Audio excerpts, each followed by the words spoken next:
Good morning, and thank you everyone for being here. A warning, this is my inaugural use of the iPad for a speech, so you guys can tell me if this is working out after we're done here. So thank you, Delia, for laying out in I think compelling and broad terms why we need accountability and improvement for all high school students.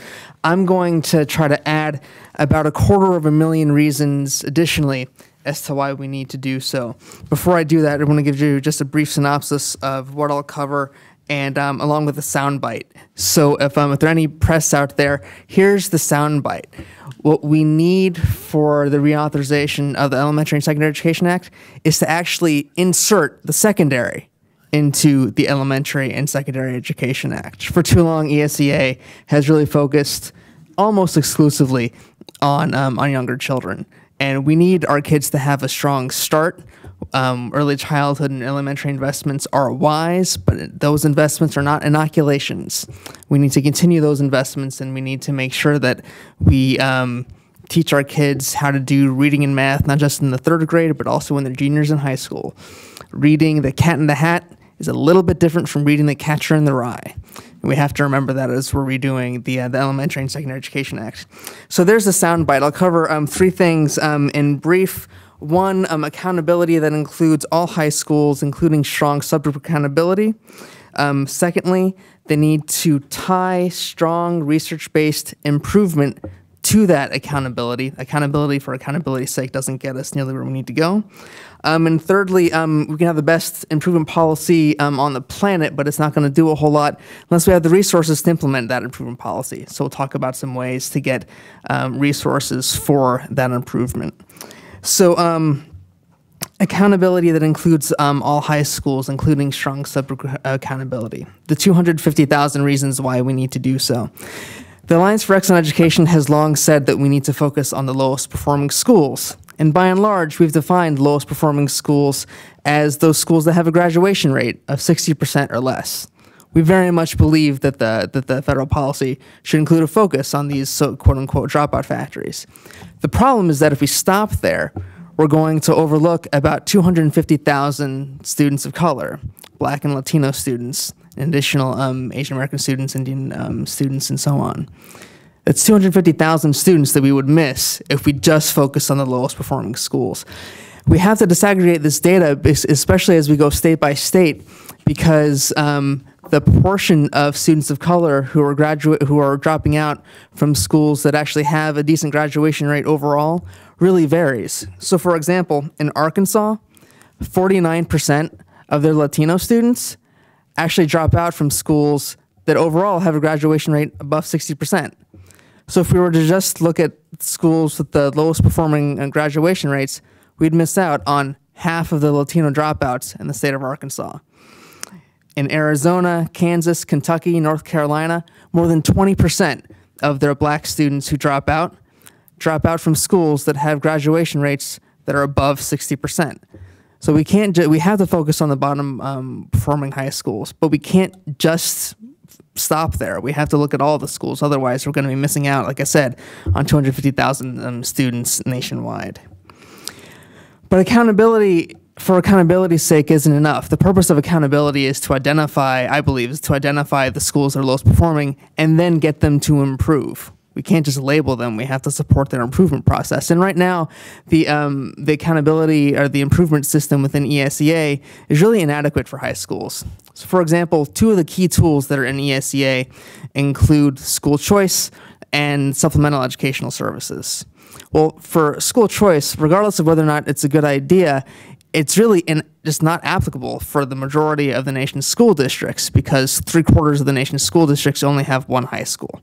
So there's not a whole lot of choice there, regardless of the policy merits of choice. It's just you have one high school, you have one high school to choose from. On SES, these are really low-performing schools, and even those that are performing moderately above that, the kids in those schools need a lot more than tutoring. So tutoring is a fine tool for the toolbox, but we really need comprehensive, data-driven solutions to these schools. Tutoring is a part of that, but it's not the biggest hammer in the toolbox, so to speak. So what we need are systems that, like I said, are data-driven, that are differentiated, and that are comprehensive. All of the research on turning around low-performing high schools shows that there's no silver bullet. You really have to be comprehensive about it. That means personalization. That means having a better use of time. That means strengthening teacher and leader effectiveness.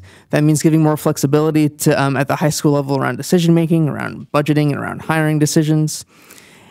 And if the federal policy would outline the broad frameworks of what the research says is important to turning around low-performing schools, and then let high schools locally and districts and communities determine the best way to implement this framework, then we might actually see some improvement, which over the last 10 years since the SEA was last reauthorized, there's been some modest improvements, but not nearly the improvement that we need to see. So how do we finance this? There's no room here in the Capitol that's filled with money, or at least if there is, I know I haven't found it, and I imagine that no one else really has. And so there are a few ways, but we also need to remember that when the SEA gets reauthorized, knock on wood, this year, it's probably going to be another 10 years before we're at the table again. So we have to reauthorize the law, understanding and acknowledging where we are today, but also not locked into the reality of today. So there are a few ways how we can get more resources to the nation's high schools. One, as opposed to the Graduation Promise Act, that piece of legislation tries to create a new funding stream for the nation's low-performing high schools. That's one way to do it.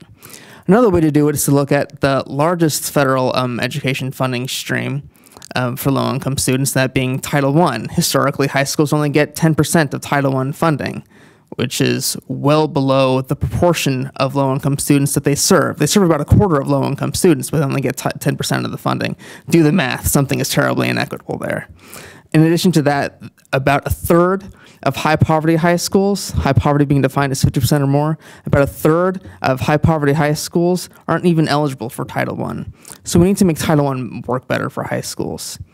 Another thing that we can do is to continue the investments in high school reform through school improvement grants. ARA gave about $3.5 billion to the American Recovery and Reinvestment Act, gave about $3.5 billion to SIG, school improvement grants. And the department tells us that about 40% of the schools that were funded through SIG are high schools. That's great, but we're no longer getting $3.5 billion for SIG. Mind you that $3.5 billion was on top of $10 billion for Title I and $10 billion for IDEA. So when schools had a lot of money, they gave a decent portion of their SIG funds to high schools. We don't know that that's going to continue. The policy should require that high schools receive their fair share of the school improvement grants, considering how many high schools there are that are out there that are in need and that are not supported.